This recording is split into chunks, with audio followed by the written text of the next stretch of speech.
Hello, and welcome to Real Person Reviews. I'm Sam, and I'm a real person. And today I want to talk to you about Call of Duty.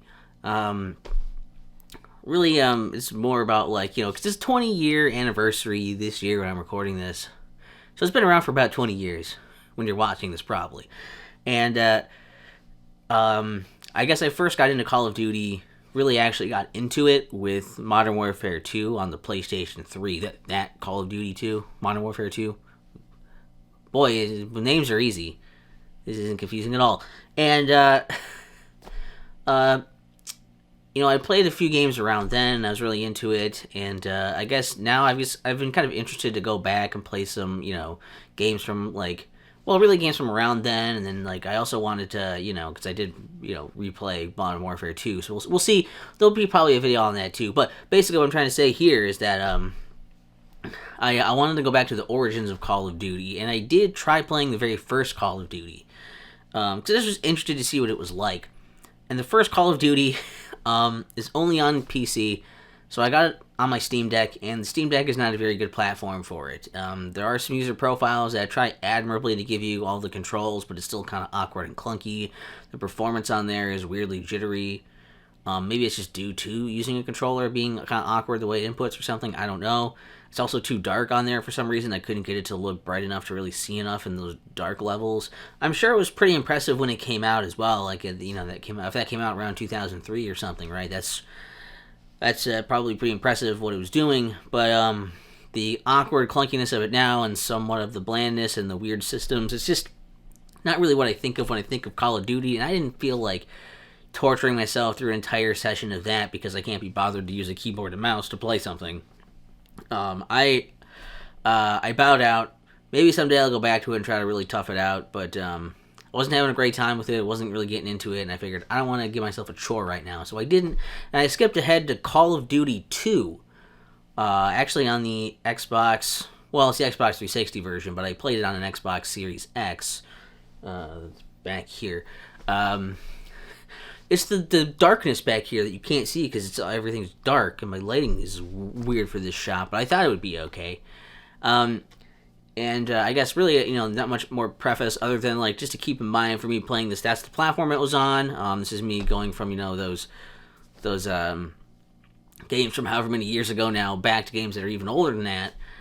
Just to see what some of the earlier Call of Duty games were like, if they still hold up. And I wasn't able to play in the online or anything.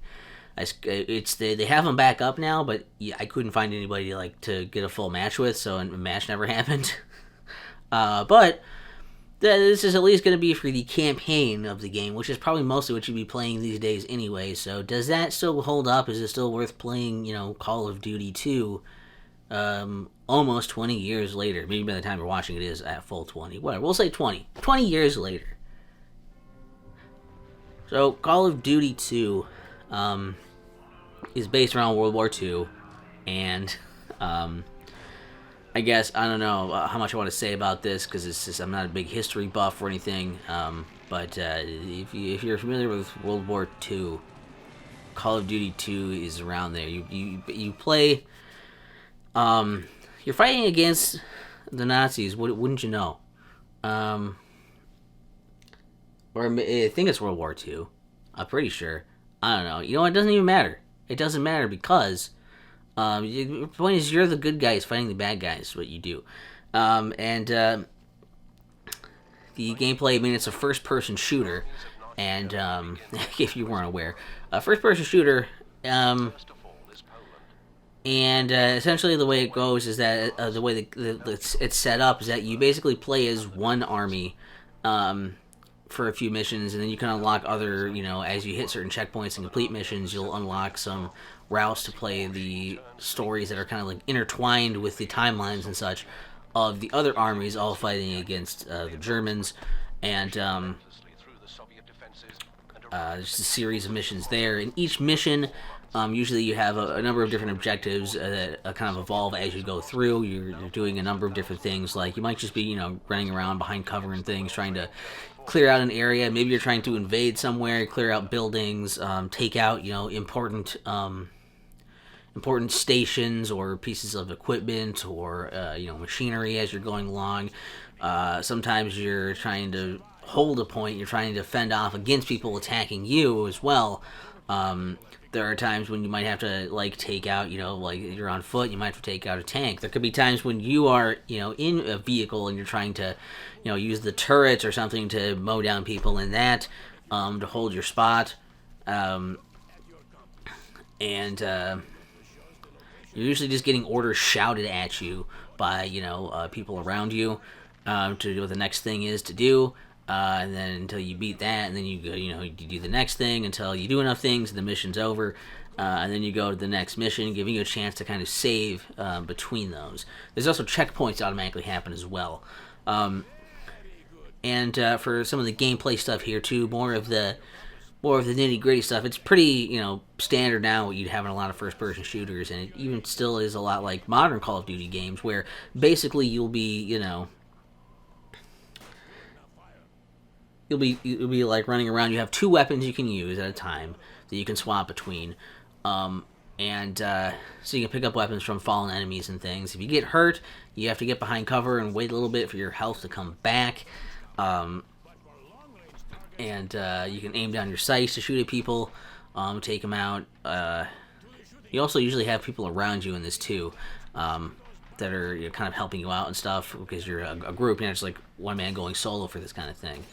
And then there's just different sections of, doing an objective for a little while, then going to another one, and after a number of objectives, you will finish a mission.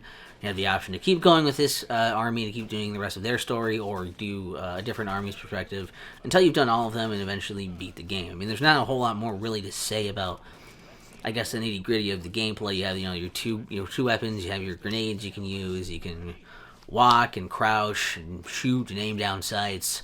And swap weapons between your two weapons, pick up weapons from fallen people, and ammo, and that's mostly what you're doing. And there's just a number of different things of, like, having some vehicle sections, and some more scripted cinematic sections in there.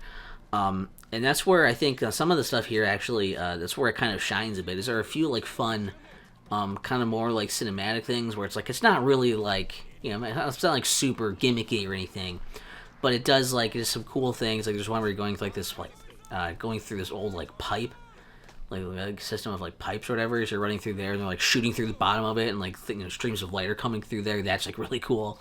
Or there's like trying to stand toe to toe with like a tank. You have to go in and like run up to it and like throw explosives on it and get out when it explodes and whatever. And yeah, I mean, it's one of those where it's like there's a few cool like sections like this, amidst other stuff where it's pretty standard, like, just go behind cover and shoot enemies and like try to clear out areas or hold positions against waves of enemies, things like that. There's a few interesting pieces in there, and the controls and everything. It controls very well, and the control scheme is, like I say, it's like a modern, Call of Duty or a lot of modern shooters. So it's very, very easy to just pick it up and play it. It's very, very definitely still very playable. Even today, it doesn't really feel like it's super aged in that sense. I don't think it like looks all that bad either, and the sound design is decent in this. Usually, sound design in these games are pretty good. And I don't think it's like, it didn't blow me away, but I didn't wear headphones when I was playing it, so maybe that's part of it. It's also a fairly long campaign for this as well, and I kind of like that they do just kind of like shout orders at you for things, like here's next objective. And it's not always like, a super strict, like, do this thing, right? It's a lot of it's like, this is the goal we're trying to do, and it kind of just like, let's go. It's like, as long as you do the thing, if there's a time limit, they might have a time limit, but sometimes they don't. Just as long as you get the thing done that you're supposed to do, it counts. And I kind of like that. It feels more organic than, like, this is like, objectives are this thing and this thing and this thing, and like you have to do them in a kind of a particular way. I kind of like that they give you a little more freedom to it. It makes it feel a little more authentic and like realistic. I like that.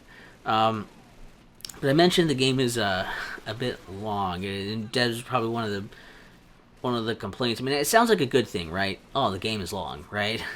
The game is very long. There's a lot of content for the amount of money you're going to pay for your game. That's just nice, but it does start to feel a little long in the tooth. Or like, I don't know, I'm doing the same thing for the millionth time. Do I really feel like doing this again? I don't know. I guess.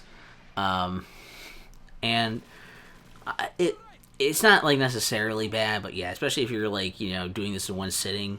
Like I think I did this in like a weekend pretty much, and I just like powered through the whole thing, and it was a bit long. I was also a little bit sick when I did that, so maybe that's what made it feel like longer. But it was it's not bad necessarily. It just maybe didn't do as much as it could have with that. Another thing with it is that it is a little bit like the weapons feel a little samey as well, which makes it start to feel longer too.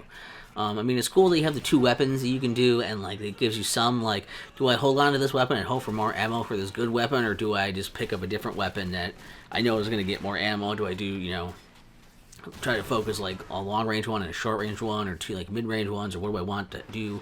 There's like some like interesting like decisions to be made there, but the problem with it is, yeah, when a lot of the guns feel the same, it really feels like you're just like swapping between like three different like kind of the same guns, and it's like, well, this one's gonna have more ammo, so I'll pick that one up now. So like, it feels kind of like there could have been more variety in the weaponry. I guess maybe realistically there just wasn't that much variety in the weapons at that time for the war anyway. So I don't know. Maybe that's just a thing, but it did feel a little bit limited in that sense. It also, sadly, some of the things that are different do feel kind of gimmicky. Like, the vehicle sections I don't like that much because they don't play like the other sections, which play really well when you're on the ground and doing stuff, and the AI is pretty smart and doing things, and it feels more adaptive. But you're in vehicles and doing these sections, it feels very scripted. Like, you're clearly supposed to go do this when you're in this vehicle and do these things. They have things they want you to do, and unfortunately, the more cinematic they want to be with some of these set pieces and things, the more structured that content is going to be, and so like the less like rewarding it is to do, or like fun it is sometimes to do. And I don't know, that's a little bit annoying. It's a bit of a shame because like the main gameplay stuff is pretty good, although there is also a bit of a weird thing where for some reason they don't let you sprint in this game. There's no sprinting yet. That's kind of weird. It makes the combat feel a little slow at times when you're on foot. And also, it seems weird to, like, oh, I need to get to the other side of the street, and you're just kind of, like, walking across the street casually as there's a tank shooting at you. Like, it feels weird that you can't run. But it's like, it also has a weird thing of, like, yeah, you can't run or whatever. They want you to keep ducking behind cover to heal, so they want you to be staying behind cover in safe spots to be taking out enemies. But they also want to keep you moving, which is the opposite of that. So then it's kind of pushing you into, like, crouching down behind barriers and things, and then enemies, 2 seconds later will throw a grenade back there if you're there for more than like 5 seconds or something. Actually, I guess you have a little bit of time before they're just like, all right, whip a grenade back there, then you got to move because there's a grenade back there, and they just do it constantly. So that's a little bit annoying too, that the game doesn't let you like. The game wants you to, they want you to keep moving, but they also want you to hunker down and stay put so you don't get hit, and it's a really constant, like, not very fun tug of war with that, where it just kind of feels like, okay, I'm going to go behind cover so I get my health back, and then after a few seconds, grenade's going to be back there, and I have to move and probably get hurt again and go to another piece of cover and hope that they just can't see me back here. Also, don't shoot your teammates, because it's much easier to accidentally kill your teammate and just instantly fail a mission than it is to die yourself. So don't be too trigger happy with that. Be careful with that. I did do that. I think only once, but it's pretty steep penalty. So sometimes your teammates are more of a liability than anything else, but it will depend. So maybe they could have cleaned up some of those things, and I guess I don't know. It definitely, it's not. I wouldn't say this is like, oh yeah, they perfected it, but I guess they did better than they did than the time I was having with the first one. So there's something to be said there.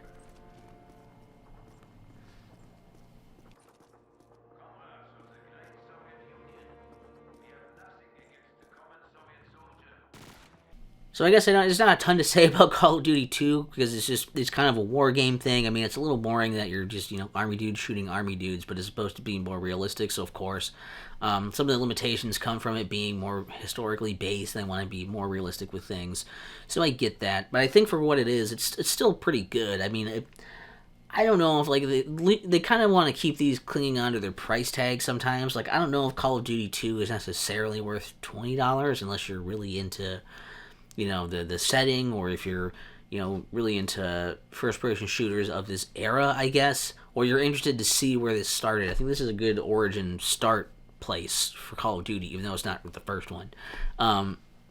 Still very playable, still pretty good, still a good length and everything. It's just, I guess, yeah, it's not one that I necessarily will see myself playing again anytime soon, just due to it not being as good as some of the other Call of Duty games. But it's definitely not a bad game, and I think at the time, if I had it, I'd probably be pretty, I think it'd be pretty fun. I'd be into it. I mean, as an earlier Xbox 360 title and stuff, like, yeah, I mean, it's not bad. It shows its age with some of the visuals and things, but I definitely feel like it still plays about as well as a modern game in a lot of respects. Anyway, so it's okay. I'm at least glad that I played it to see. And it's a shame that I couldn't at least try the online to see if it was any good. I don't really hear people talk about the online of these. I didn't even know this had it, to be fair. I thought the first few Call of Duty games didn't even have online play. I thought it was until, like, Modern Warfare that they put that in, so it shows what I know. But yeah, this is a whole thing where I'm looking forward to checking out, some of these games from back here, and then maybe working up my way up to more modern ones to see what I have been missing for years of not playing Call of Duty. That could be interesting, I guess, maybe. I don't know. Maybe you don't care. I don't know. If you don't, you're not watching, so whatever. But if you are watching, let me know what you think about Call of Duty 2. Did you play it when it came out? Did you like it then? Tell me about the first Call of Duty if you played that and what you think of that as well. I'd be interested to hear from people who have properly played it, where I kind of can't. And also, this is kind of leading. I'm planning on also now going into Call of Duty 3, which is interesting to me because I had that on the Wii. It's one of my first Wii games. And that's not a version you want. People also shit on Call of Duty 3 a lot anyways. I think that was the only one that was, like, only on console for some reason. So that's also maybe a bad sign. But I'm going to play that one next and see if it's, at least better with a regular controller and how that is. And see if it improves on this, or if this was better. That would be kind of maybe interesting. I don't know. I'm kind of on the kick where I'm like, these are kind of fun. They seem like pretty fun, like easy, not real tasking game, unless you play on really hard difficulties. I played on the easiest difficulty because I'm a wuss. Playing like an easier game and just I don't know, having fun. I don't know, they're fun. It's just seems like it's a simple fun. And it's a good time, and it's an easy time, and it's not going to challenge you or eat up, years of your life to play it or anything. It's not going to take you, like, months to beat Call of Duty. If you're playing the online, you can kind of pick it up and put it down as you see fit, but, campaigns, seeing how they hold up, and if that stuff is still worth it, that's kind of where I'm at here. And I don't even know, I assume you can play local multiplayer, but I don't have anybody that will play that with me, so...